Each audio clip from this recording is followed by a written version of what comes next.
Hello दोस्तों, कैसे हो आप सभी। स्वागत है आपका अपने यूट्यूब चैनल केमिस्ट्री लर्निंग्स में। देखिए, पिछले कई दिनों से आपकी क्लासेस लगातार नहीं हो पा रही हैं। थोड़ा सा शारीरिक अस्वस्थता चल रही है, तो थोड़ी सी दिक्कत हो रही है क्लास लेने में। इसलिए थोड़ा बीच बीच में क्लासें हो पा रही, तो उसके लिए जो है थोड़ा सा एडजस्ट करिएगा आप लोग। देखो, जो भी हम लोगों ने पढ़ा था उसी के आगे आज हम लोग कंटिन्यू कर रहे हैं। टॉपिक हमारा आज की डेट में जो हम लोग पढ़ने जा रहे हैं वो हमारा है कोलिगेटिव प्रॉपर्टीज। ठीक है ना। कोलिगेटिव प्रॉपर्टीज को हिंदी में बोलते हैं हम लोग अणुसंख्य गुणधर्म। क्या बोलते हैं? अणुसंख्य गुणधर्म बोलते हैं। हिंदी मीडियम वाले बच्चे भी साथ में पढ़ेंगे, इंग्लिश मीडियम वाले भी साथ में पढ़ेंगे। अणुसंख्य गुणधर्म ये टॉपिक है और आज हम इसको पढ़ने वाले हैं। और अणुसंख्य गुणधर्म में ये जो हम लोगों ने यहाँ पे लिख दिया है इसके बारे में बता रहे हैं कि ये है क्या चीज। अभी आगे थोड़ा सा आगे हम लोग बढ़ते हैं। सबसे पहले हम लोग देखते हैं कि अणुसंघ गुणधर्म होता क्या है। देखिए, देखो नाम से ही क्लियर हो गया है, कोलिगेटिव। इंग्लिश वाले ध्यान देंगे, कोलिगेटिव है और हिंदी में वर्ड लिखा हुआ अणुसंख्य। देखो, अणुसंख्य का मतलब क्या हुआ कि एक ऐसी प्रॉपर्टी जो अणुओं की संख्या पर निर्भर करती हो। किसकी संख्या पर? अणुओं की संख्या पर निर्भर करती हो, उसे अणुसंख्य गुणधर्म कहते हैं, यानी कि कोलिगेटिव प्रॉपर्टी जिसको कहते हैं। ठीक है ना। तो यहाँ पर बोला गया था प्रॉपर्टीज ऑफ सोल्यूशन,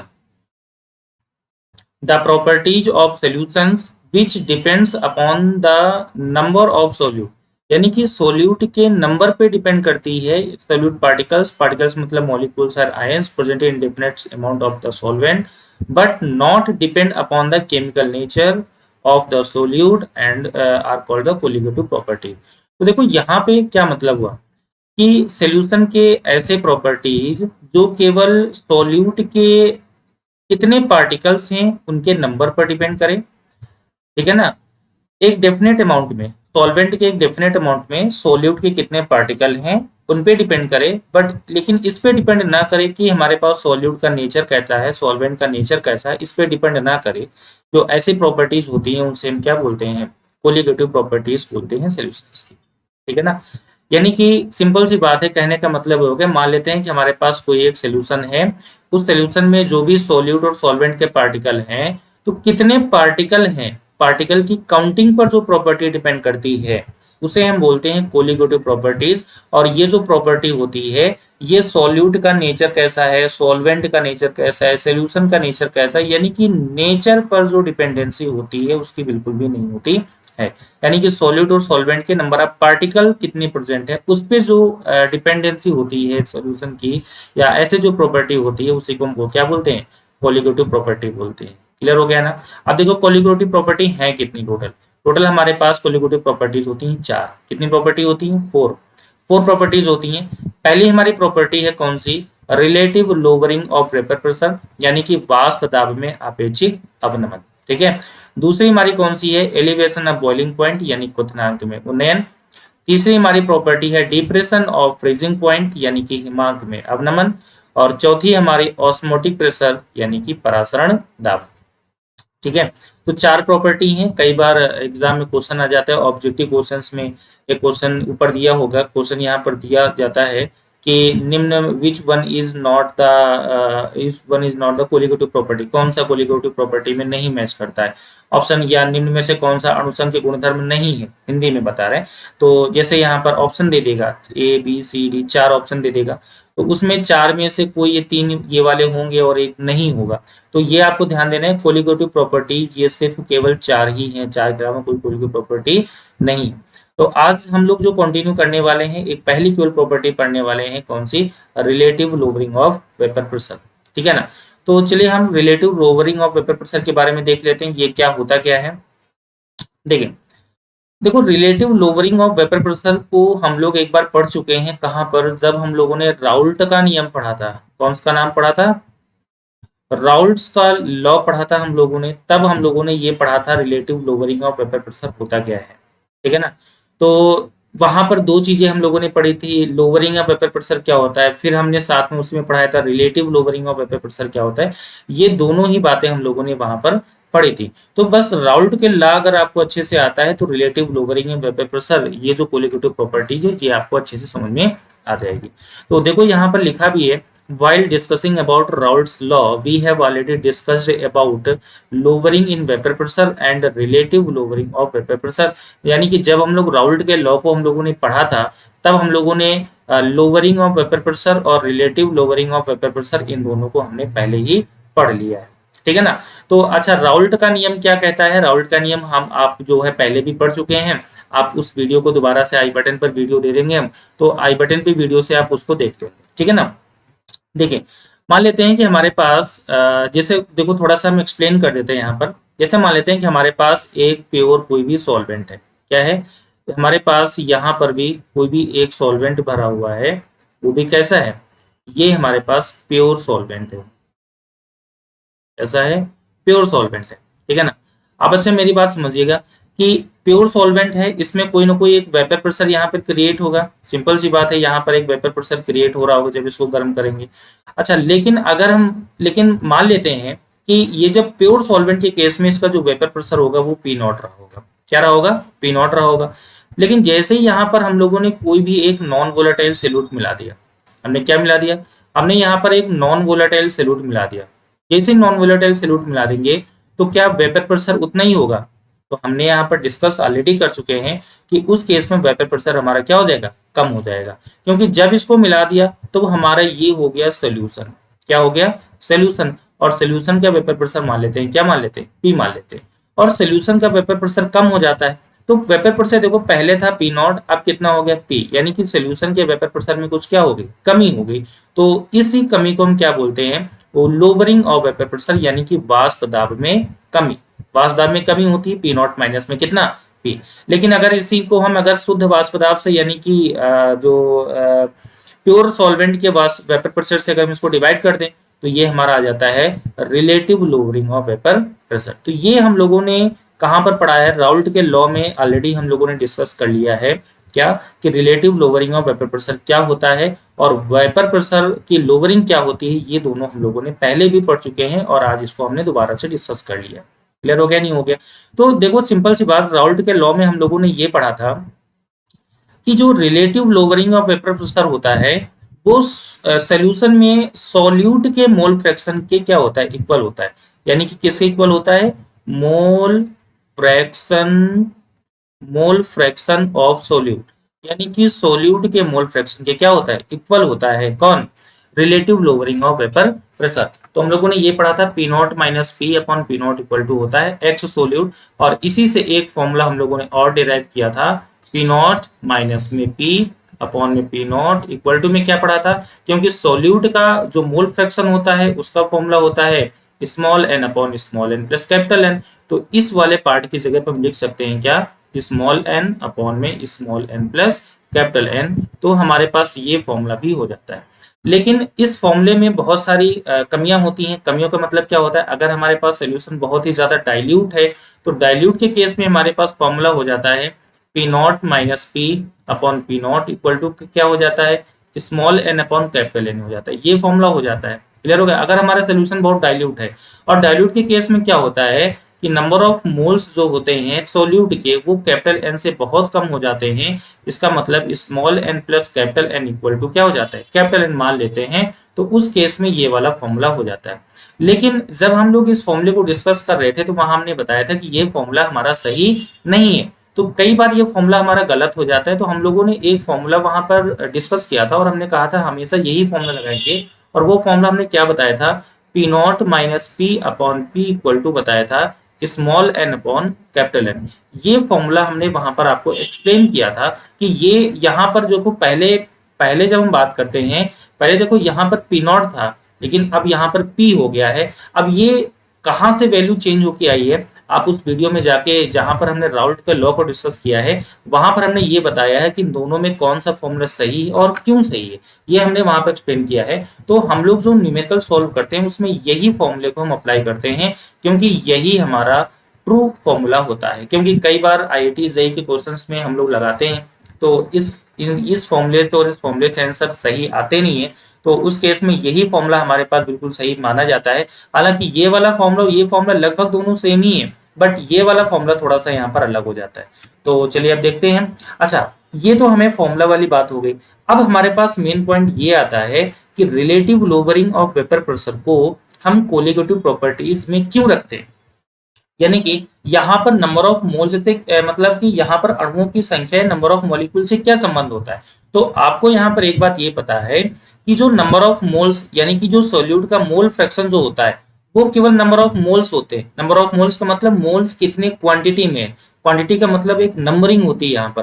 तो यहाँ पे बोला गया from the above equation it is clear that relative lowering of vapor pressure is depend only upon the mole fraction of the solute, यानी कि केवल सोल्यूट के मोल फ्रैक्शन पर डिपेंड होता है and independent of its nature, यानी कि उसके नेचर पर कोई डिपेंडेंसी नहीं होती है। तो बोला गया है mole fraction represent the number of moles, यानी कि जो मोल फ्रैक्शन होता है वो नंबर ऑफ मोल्स को रिप्रेजेंट करता है of number of moles of solute dissolved in definite amount of the solvent and hence relative lowering of vapor pressure is colligative property, यानी कि जो नंबर ऑफ मोल्स होते हैं वो सॉरी मोल फ्रैक्शन जो होता है वो नंबर ऑफ मोल्स को रिप्रेजेंट करता है और नंबर ऑफ मोल्स किसी डेफिनेट अमाउंट में जितने भी होते हैं उसी को रिप्रेजेंट करता है। इसका मतलब जो relative lowering of vapour pressure है वो भी हमारी ये क्या होती है, कोलिगेटिव प्रॉपर्टी होती है। तो हमारे पास कोलिगेटिव प्रॉपर्टी में पहला प्रॉपर्टी आज क्लियर हो गई, क्या, P not minus P upon P, P equal to small N upon capital N. फिर से लिख देते हैं, P not minus P upon P equal to होता है small N upon capital N. हमें सारे के सारे क्वेश्चन इसी फॉर्मूले से यहाँ पर हमें सॉल्व करने हैं। अब ये फॉर्मूला कहाँ से आ रहा है, ये फॉर्मूला आप राउल्ट के लॉ में जाके एक बार पढ़ लेंगे तो वहां से सारी चीजें क्लियर हो जाएंगी। तो अब हम लोग यहाँ पर एक काम करने वाले हैं, आज की डेट में कुछ इसके बेसिस पे कुछ क्वेश्चन करने वाले हैं, question based on relative lowering of vapour pressure. कुछ हम लोग क्वेश्चंस कर लेते हैं और फिर हम इस वीडियो को फिनिश करते हैं। देखिए पहला क्वेश्चन बोला गया है the vapour pressure of water at 298 K is 23.75।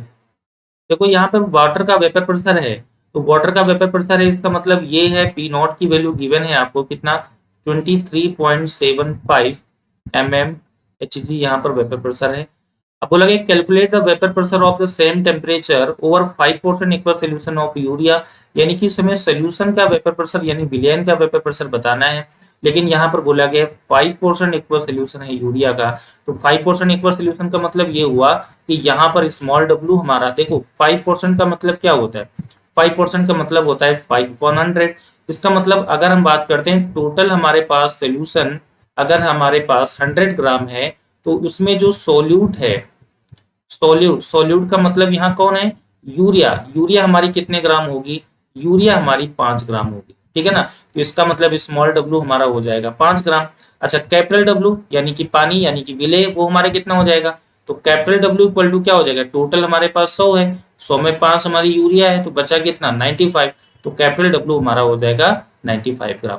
तो अब सीधे सीधे फॉर्मूले लगा दीजिए, आंसर आ जाएगा। अच्छा फॉर्मूला हमारा क्या होता है, फॉर्मूला होता है P not minus P upon P equal to होता है small N upon capital N होता है। इसको थोड़ा सा और एक्सप्लेन करते हैं, तो जैसे एक्सप्लेन करते हैं तो हमारे पास फॉर्मूला आ जाता है P not minus P upon P equal to, तो small N upon capital N का मतलब होता है स्मॉल, देखो number of moles equal to क्या होता है, given mass upon molar mass, ये फॉर्मूला होता है।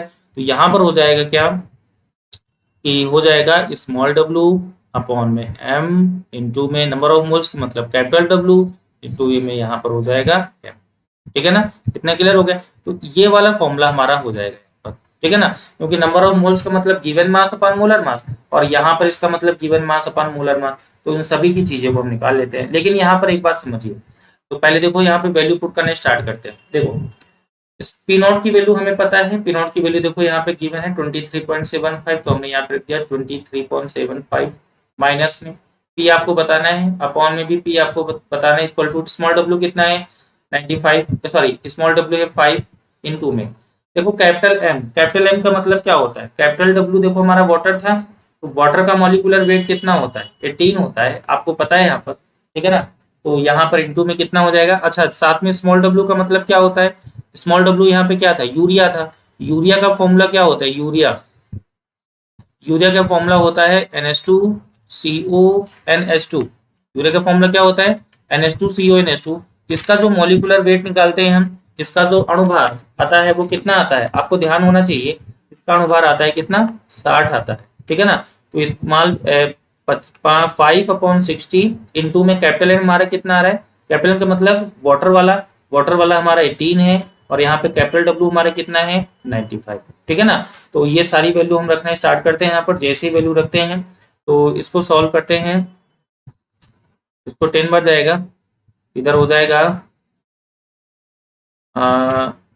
19, तो ये हो जाएगा कितना 23.75 माइनस में पी अपॉन में पी इक्वल टू कितना हो जाएगा 3/190।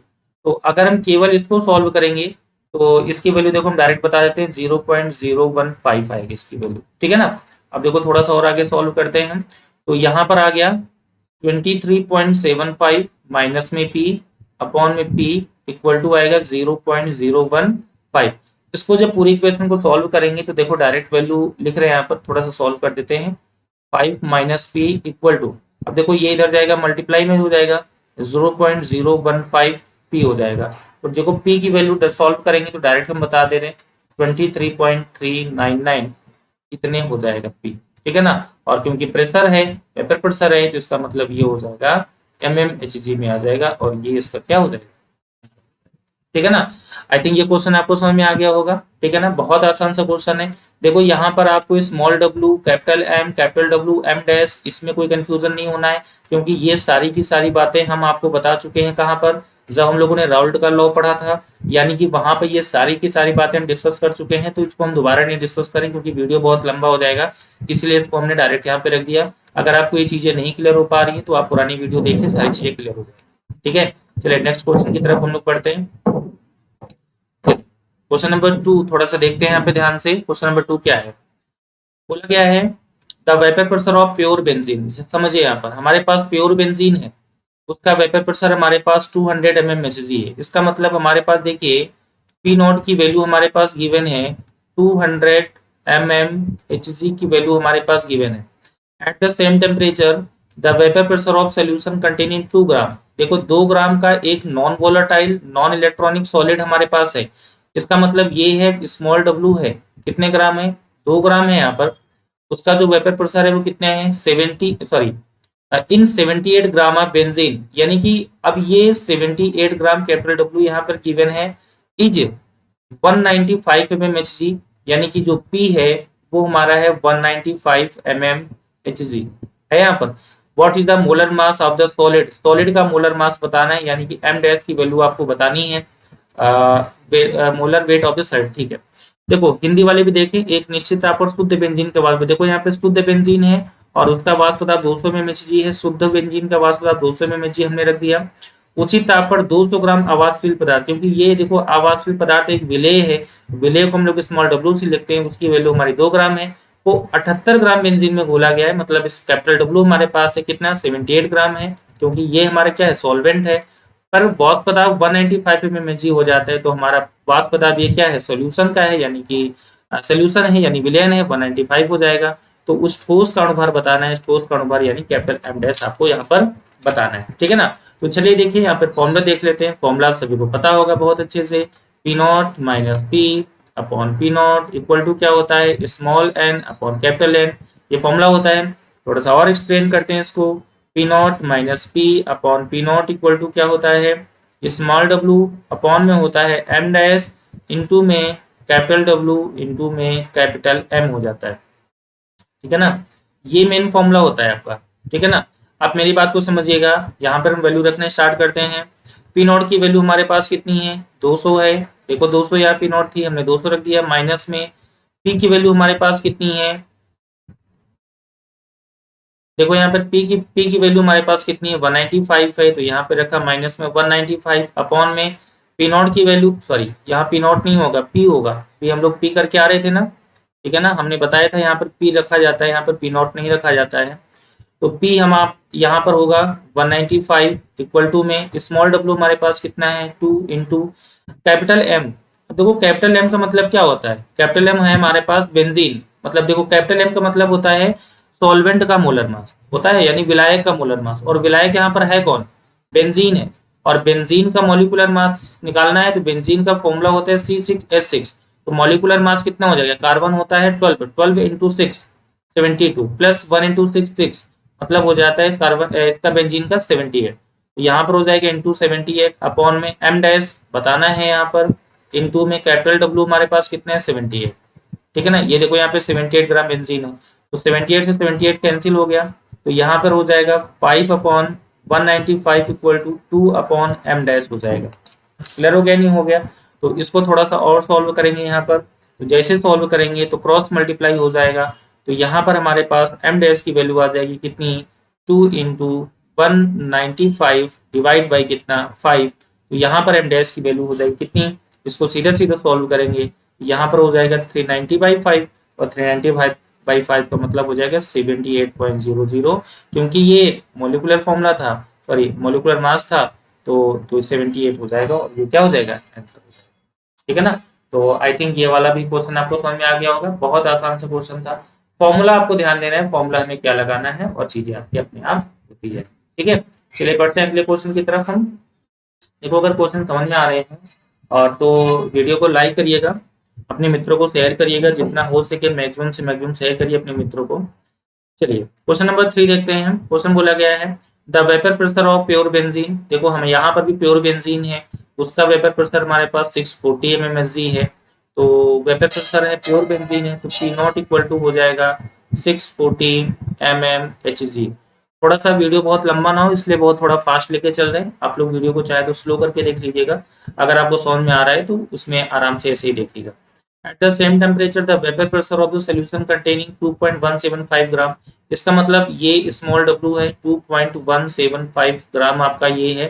Non volatile solid in 39 gram of benzene, इसका मतलब ये हमारा कैपिटल W है, हमारे पास कितना है 39.0 ग्राम बेंजीन है, इज 600 mmHg, यानी कि जो हमारे ये सोल्यूशन का वेपर प्रेशर है 600 mmHg का वेपर प्रेशर है। तो आपको बताना है what is the molar weight of the solid, उस सॉलिड का मोलर वेट यानी कि m डैश आपको बताना है। तो ये क्वेश्चन तो बिल्कुल सेम है, केवल वैल्यू चेंज हो गई है, वैल्यू चेंज करके आपको रखना है और आप आंसर लेके आएंगे। ठीक है ना। तो सिंपल सी बात है, फॉर्मूला आपको यही लगाना है, P not minus P upon P equal to होता है small N upon capital N, ये फॉर्मूला होता है।